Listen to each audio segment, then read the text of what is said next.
네, 여러분 안녕하세요. 오늘 영상은 제가 그 논문 쓰기와 책 쓰기에 대한 공통점, 차이점 이런 부분들을 좀 담은 영상을 준비해 보았습니다. 제가 너무 감사하게도 이렇게 논문도 쓸 수 있었고 책도 쓸 수 있었었는데요. 이제 어떻게 보면 좀 성격이 다른 두 작업을 하다 보니까 주변에서 저한테 이런저런 좀 궁금하신 질문들을 좀 해주시더라고요. 그래서 제가 영상으로 간단하게 그동안 받았던 질문들에 대해서 정리해보는 영상을 준비하려고 합니다. 오늘은 약간 좀 그 살짝 신비주의로 라디오처럼 이렇게 제가 음성으로만 출연을 하도록 하겠습니다. 네, 문제는 장난이고요. 이게 지금 제가 우측 하단에 이렇게 얼굴이 나오게끔 이제 했던 이유는 좀 생동감 있는 이런 보이는 라디오처럼 했었던 건데 이제 이렇게 지금 오늘은 PPT 형식이다 보니까 여기에 이제 제 얼굴이 들어가면은 조금 이제 안 보이는 부분들이 좀 있을 수 있을 것 같아가지고 이렇게 한번 준비를 해봤어요. 자, 그래서 이제 논문 쓰기와 책 쓰기 이렇게 차이점에 대해서 보여드리는 영상입니다. 자주 보셨겠지만 저희 논문과 책이 이렇게 등장하고 있는 모습을 보실 수 있어요. 네.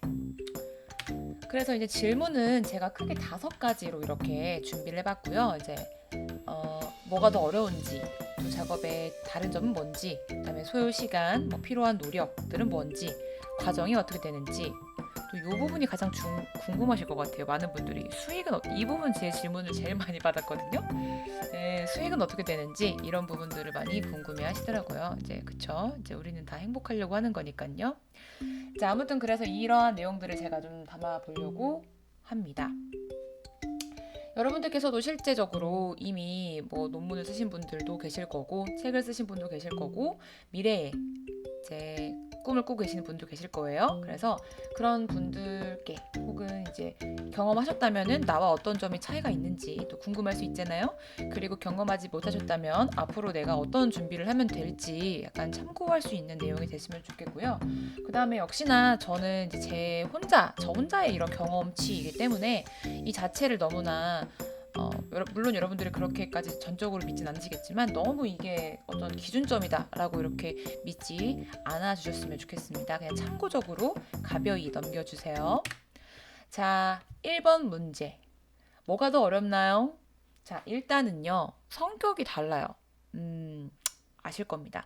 논문은 일단은 학술 연구를 위한 내용들을 담고 있는 인쇄물이기 때문에 포커스가 연구에 맞춰져 있다라고 볼 수 있어요. 그래서 이 연구라는 것은 참 의미가 있고 가치가 있다라고 여겨지는 것이 그 이유가 이 연구를 통해서 우리가 우리의 삶을 우리 인류의 거창한가요? 인류의 삶을 보다 더 낫게 만들 수도 있고 이전에 몰랐던 새로운 발견을 할 수도 있고 굉장히 좀 중요한 그런 부분들이죠. 그렇기 때문에 뭐 국내뿐만 아니라 국제적으로도 이제 석학들을 많이 이렇게 지원해 주려고 하는데요. 그러다 보니까 음, 어떠한 연구를 할지 이런 거를 기준점을 잡는 것이 가장 중요한 포인트가 될 수 있습니다. 그리고 책은요, 연구라기보단 연구일 수도 있겠지만 일단은 다양한 분야. 이 논문은 나의 전공 분야로 약간 좀 좁아지잖아요. 근데 책은 정말 다양한 분야의 내용을 담을 수 있죠. 뭐 예를 들면 그게 나의 뭐 자서전이라든지 뭐 어떠한 제가 썼던 뭐 이런 실습책이라든지 아니면 뭐 수험서라든지 아니면 전공 서적이라든지 등등등 굉장히 많은 내용을 담을 수 있어요. 그러다 보니까 그런 뭔가 분야, 주제에 대한 제한이 많이 없고 굉장히 열려 있다라고 볼 수 있고 또한 가장 중요한 건 책은 상업적으로 판매하는 것을 목표로 하고 있죠. 그러다 보니까 출판사에서 어, 무슨 어떠한 책을 다 모든 책을 내주실 수는 없으시죠. 왜냐면은 이제 또 출판사가 운영이 돼야 되기 때문에 어느 정도 이제 시장성이 있다라고 판단이 되는 그러한 주제들로 이제 인쇄가 되고 출판이 된답니다. 자, 그래서 뭐가 더 어렵냐니까요? 라고 물어보실 수 있을 것 같은데요. 일단 저의 경우에는 저의 그 제가 작업할 때 스트레스 정도를 따져 보았을 때 논문 앤드 책이라고 봤을 때 저는 짜잔 논문이 더 어려웠습니다. 그 이유는요. 일단 책의 경우에는 아까 말씀드린 것처럼 약간 좀 시장성이 있어야 하고 그렇기 때문에 좀 주제 정하는 게 좀 보다 명확하게 이렇게 이루어지고요. 그 다음에 어떠한 그 주제에 대해서 그때부터 막 무언가를 한다기보단 그동안 내가 해왔던 것들을 기반으로 살을 붙이면서 이 책을 낸다라고 저는 그렇게 생각을 했어요. 그렇기 때문에 좀 방황하는 시간이 좀 적었던 것 같아요. 좀 워낙 어느 쪽으로 써야 되는 건지가 좀 딱 나와 있었기 때문에 비슷하게 그냥 그 길로 이렇게 가는 쪽이었다면 논문은 어쨌든 이 논문을 썼을 때 내가 이 논문을 가지고 향후에 어떻게 활용할지, 나의 이제 진로가 어느 쪽으로 전문성을 띠게 될지, 이런 게 좀 잡히게 되다 보니까, 일단 주제를 정하는 것부터 저는 굉장히 좀 부담이 좀 됐고, 쉽지 않았던 것 같아요. 그래서 그런 부담들, 그리고 무언가 연구를 해내야 한다라는 그런 것들, 책의 경우에는 일단은 뭐 빅데이터 분석 기사 책을 제가 냈지만 제가 빅데이터 분석 기사의 모든 내용을 아예 창조하는 건 아니잖아요. 그렇지만 논문은 약간 내가 무언가를 좀 연구해내고 탐색해내야 된다라는 부분들이 있었기 때문에 저는 논문이 좀 더 어렵다고 느껴졌습니다. 근데 또 모르죠. 또 다른 분들은 어, 논문 쓰는 것보다 책이 더 어렵다고 느낄 수도 있지만 저는 그랬습니다. 자, 그 다음에 두 작업의 다른 점을 말씀드릴게요. 일단 논문은 자신의 전공 분야에서 앞으로 내가 향후에 자신의 진로에 영향을 줄 수 있는 그 주제를 정해서 그에 맞는 연구를 진행해야 되죠. 저의 경우에는 약간 박사는 AI 쪽, 인공지능 쪽을 제가 썼다 보니까 그 논문을 쓰는 그 주제가, 그 내용이 자신의 전공 분야가 돼요. 그래서 그 논문을 가지고 내가 어딘가에 뭐 연구기관이든 어떤 기업이든 어플라이 할 수가 있는 거거든요. 그러다 보니까 주제를 굉장히 신중하게 정해 주셔야 됩니다. 그 여기에서의 핵심은요. 나의 이 나름대로의 주제가 유니크한가. 그다음에 이 핫 이슈 이 부분을 저는 좀 약간 강조하고 싶은 게 현재 트렌드성을 띠고 있는지가 중요할 것 같아요. 저는 일단은 AI를 썼는데 이제 제가 썼을 때보다도 지금 더 이렇게 AI 쪽에서 많은 수요가 있는 상황이라 좀 흐름을 잘 탔다라고 볼 수 있는 상황이죠. 자, 근데 이제 뭔가 내가 워낙 너무 원하는 연구 분야이지만 그게 약간 좀 이렇게 뭔가 트렌드를 따르는 느낌은 아니다라는 그런 느낌이 들 수도 있어요. 그러면 이걸 내가 원하지 않는 분야를 바꿔야 되냐 이렇게 고민을 하실 수도 있는데요. 음, 일단은 나의 이런 분야, 내가 하고 싶은 거를 완전히 뭐 트렌드만 따라서 이렇게 쫓아서 가는 거는 당연히 맞지 않겠죠. 왜냐면 내가 어쨌든 연구를 한다라는 건 그 연구를 함에 있어서 보람과 재미를 느껴야 되는데 그렇지 못하면 작업이 굉장히 힘들 거예요. 그러다 보니까 아예 그렇게 뭐 트렌드만 쫓진 마시고 다만 나의 이 지금 내가 하고자 하는 분야가 약간 어떤 쪽으로 이전에 어땠고 그 경향성을 파악할 수 있습니다. 그래서 경향성을 봤을 때 이게 약간 내가 지금 요렇게만 하는 것보다 약간 방향을 틀면 조금 융합적으로 쓸 수가 있을 것 같은데 라고 분명히 보일 수 있을 거예요. 그래서 그런 부분을 잘 결정하시는 건 이제 스스로 많은 고민도 해보시고 교수님과 함께 이렇게 논의를 해보시면 되죠. 자, 그리고 책은요, 아까 말씀드린 것처럼 시장성 굉장히 중요하죠. 시장성이 있는 주제로 출판사와 협의된 주제를 가지고 원고 작업을 진행합니다. 그래서 책에서는 시장성과 나만의 강점, 그러니까 내가 어떠한 내용들을 잘 전달해낼 수 있는지 이게 또 중요하겠죠. 시장성만 있다고 해가지고 내가 다 쓸 수 있는 건 아니니까요. 내가 나름대로 나의 이런 좀 글쓰기 이런 그 서면으로 다양한 독자님들과 만나야 되는 건데요. 나의 강점이 묻어날 수 있는 내용이어야지 보다 더 자신감 있게 내용을 쓸 수가 있겠지요.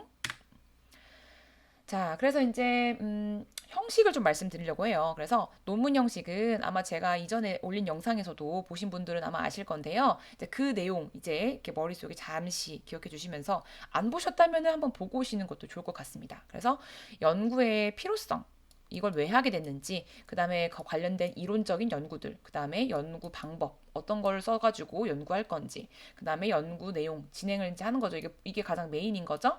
그 다음에 마지막 연구를 진행했더니만 이러이러한 결론이랑 시사점이 있었다더라. 이런 내용들이 이제 마지막으로 이제 딱 마무리 지어지면서 결론이라고 해가지고 내가 이 연구가 내가 하는 게 굉장히 퍼펙트하고 끝 이렇게가 아니라요. 보통 연구이잖아요. 그러다 보니까 이렇게 해서 이러이러한 필요성으로 연구를 진행을 했는데 이런 부분들은 조금 향후에 더 추가적인 연구가 필요할 것 같습니다. 그리고 이런 연구를 진행하면서 이런 부분들이 확인이 됐습니다. 이런 식으로 내가 연구를 진행하면서 알게 된 부분들, 그 다음에 이후에 할 수 있는 부분들을 이렇게 터치하면서 마무리 지어주시면 되고요. 이 논문은 조금 약간 암묵적인 나름의 좀 형식이 있다라고 저는 느껴졌어요. 그래서 그 형식에 맞게끔 좀 써주는 게 보시는 분들의 입장에서도 조금 안정감 있게 보시는 것 같더라고요. 그 다음에 책은 이제 머릿말, 이제 보통 머릿말 이제 잘 안 읽으시죠? 근데 이제 그게 이제 작가분들이 그걸 왜 썼는지를 거기다가 많이 쓰셔요. 그래서 그 책을 쓴 이유, 예를 들면은 내가 만약에 자기계발 도서를 썼다. 혹은 나의 뭐 성공 스토리를 썼다. 그러면 그 나는 어려움을 겪었지만 이 어려움을 이겨내는 이런 과정을 통해서 뭐 젊은 층들에게 희망을 주기 위해서 썼습니다. 뭐 등등등 여러 개가 있을 거예요. 그 책을 쓴 이유, 약간 연구의 필요성과 조금 일맥상통하죠? 그러니까 왜 썼는지를 좀 약간 넣어주는 거죠. 그다음에 뭐 그 책의 특징들을 이제 머릿말에 써줍니다. 그다음 목차를 딱 볼 수 있겠고요. 그다음에 이제 본문 내용들이 짜라락 이어집니다.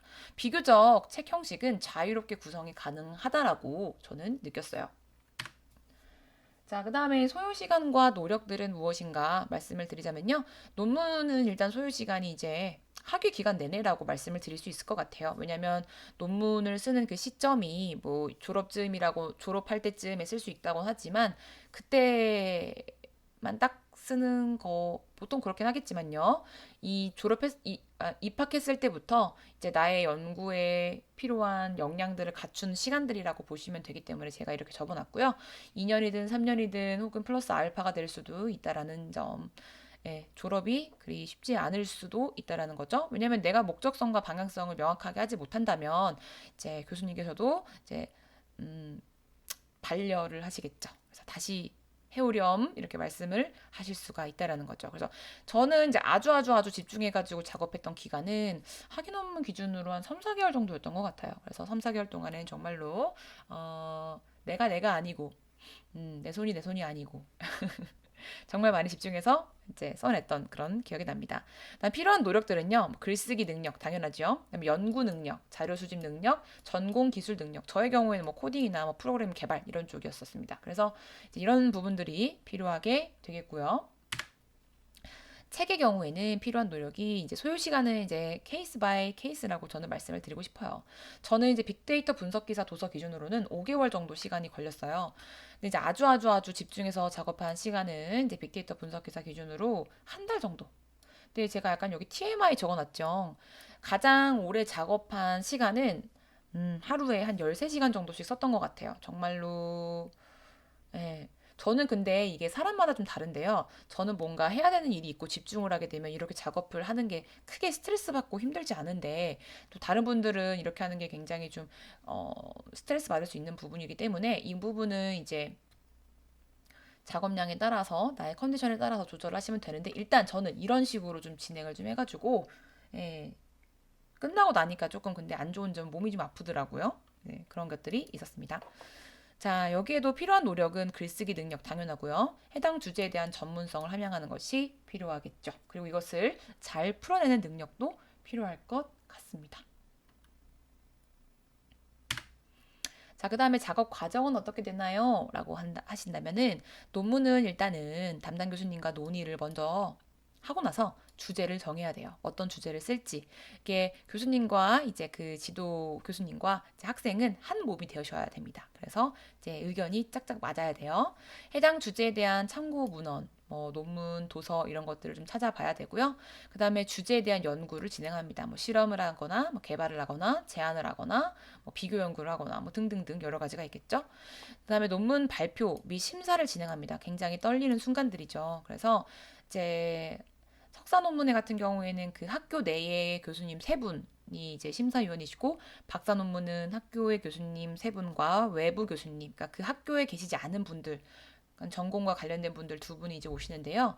이제 그분들 중에서 어떤 한 분이라도 심사하시다가 좀 이분은 졸업이 어렵겠는데요라고 말씀을 하신다면 예, 좀 고난이 시작이 되는 겁니다. 그래서 최대한 마지막까지 교수님들 말씀을 잘 경청하시며 이제 수정사항을 잘 수정해서 이제 이러이러한 노력들을 제가 하고 있다. 이렇게 열심히 제가 진행을 하고 있고 이런 부분은 이렇게 하겠습니다라는 부분들을 좀 많이 어필하실 필요가 있을 것 같아요. 그래서 그렇게 하시고 나면 교수님들께서 막 그렇게 안 좋은 마음으로 이제 안 돼 돌아가 이렇게 하진 않으시거든요. 그러니까 우리 진심은 통한다라는 점을 기억하시면서 마지막까지 잘 해주시면 돼요. 그래서 심사 통과하시면은 심사위원분들이 이제 도장을 찍어주세요. 그걸 저희는 인준을 받는다라고 하는데요. 이제 보통 논문에 보면 이제 앞장에 뭐 지도 교수님과 심사위원분들 성함과 인준 도장이 찍혀 있는 걸 볼 수 있는데요. 이제 그게 이제 통과했다. 이 논문을 우리가 이제 인정한다라는 뜻이 되겠죠. 자, 그 다음에 이제 완성된 논문 본 파일을요, 제본 요청을 해야 돼요, 인쇄소에. 저의 경우에는 대학교 안에 이제 그 서점이 있어서 거기에서 이제 이런 논문들을 다 맡아주셨거든요. 그래서 이제 그걸 요청을 하고, 뭐 파일 같은 것들, 뭐 오프라인으로 된 거를 학교에 제출하고, 온라인 업로드하고 등등등을 하게 되면 여러분들 논문을 이제 우리가 이제 뭐 DBPR라든지 뭐 여러 가지 온라인 상에 여러 이제 학술 데이터를 검색할 수 있는 사이트에서 찾아볼 수가 있게 되는 거죠. 재본 부수는 선택할 수 있는데요. 보통 석사의 경우에는 30부 이상, 박사는 50부 이상 이렇게 하신다고 하시더라고요. 그래서 이 내 논문을 내가 인쇄하는 거기 때문에 당연히 재본 비용은 당사자가 부담을 하는 겁니다. 자, 책의 경우에는요, 출판사 담당자분과 미팅을 한 다음에 내가 쓰고자 하는 주제 혹은 출판사 관계자분들이 이런 책을 좀 요청을 주시면 그런 부분들 조율을 하셔가지고요, 출판 가능한 여부를 좀 먼저 확인을 해요. 시장성이 있느냐의 부분이겠죠.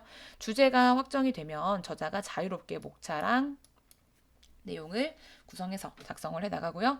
초안이 완성이 되면 출판사 담당자분들에게 이제 연락을 해가지고 보내드려요. 그러면 이 초안 편집을 해주십니다. 이제 그 도서에 맞는 편집 양식으로 해주시는 건데요. 이 초안은 보통 그냥 저는 이제 한글로 써서 보내드려요. 한글 파일로 이제 드리는데요. 이제 어떤 문서 작성하는 그 형식으로만 보내주시면 돼요. 그래서 이걸 보내드리면 이제 예쁘게 편집을 해주셔가지고 담당자분이 보내주십니다.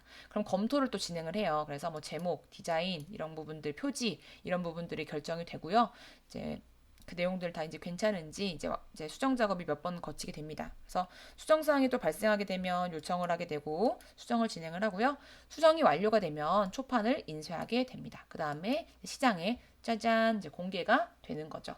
이제 책의 경우에는 ISBN이라고 해서 책 여러분 뒤에 보시면 ISBN 번호가 있습니다. 이게 출판 그 책의 고유 번호라고 보시면 돼요. 그래서 이 책이 이제 시장에 나왔다라는 이런 그런 뜻이 되겠죠.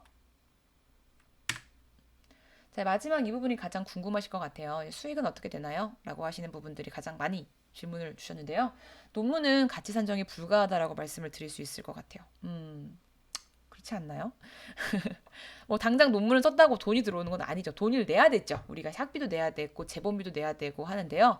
이제 사실상 근데 이 논문을 써서 우리가 돈을 벌기 위해 쓴다라기보단 내가 이쪽에서 연구를 하고 나름대로의 연구 실적도 쌓고 해서 그쪽 분야로 뭐 연구를 한다거나 취업을 할 때 그게 도움이 된다면 그거에 대한 이제 가치는 뭐 그냥 보통 수익이다라고 볼 수 없을 만큼 어마어마하게 저는 높아진다고 봐요. 예를 들면 내가 뭐 그 분야로 취업을 했다. 그래가지고 이전과 다르게 나의 학위가 인정받아가지고 뭐 연봉이 올랐다. 그러면 일단 그게 수익이 될 수 있는 거겠죠. 그래서 그렇게 바라봐 주시면 될 것 같습니다. 책은요, 이제 그 출판사마다 계약 조건이 달라요. 예를 들면 뭐 초판이 뭐 1000부가 지금 인쇄를 했습니다. 그러면 이 1000부를 다 판매가 되면 각 도서 그 기준 가격이 있잖아요. 만약에 도서 가격이 10,000원이었다. 그럼 그 10,000원의 10%를 지급하는 식으로 이렇게 진행이 될 수 있습니다. 그래서 이거는 계약하실 때 아마 이제 명시를 해주실 거예요. 그래서 거기에 맞는 금액이 이제 작가의 수익이 되는 거죠. 이제 가끔 베스트셀러 작가분들 이제 굉장히 부러워하신 분들 많잖아요. 이제 그분들은 말 그대로 그 책에 대해 수요가 굉장히 많아서 초판이 다 팔린 상태로 그다음에 2판, 3판, 4판 이렇게 계속 이제 추가적으로 인쇄를 이제 하게 되는 거죠. 그래서 뭐 내용을 업데이트한다거나 이런 식으로 해가지고 하게 되면 이제 그런 부분에서 이제 꾸준하게 이제 인쇄가 들어올 수 있는 그런 구조가 될 수 있는 거죠. 네, 그래가지고 이제 여기까지 내용이 오늘은 좀 진행이 될 것 같고요. 제가 간단하게 한 5가지 질문에 대해서 이렇게 설명을 드렸는데요. 여러분들께서 이런 부분으로 궁금하셨다면 조금이나마 궁금증 해소에 도움이 될 수 있었으면 좋겠습니다. 자, 오늘 영상 여기까지 준비하겠습니다. 여러분, 시청해주셔서 감사합니다.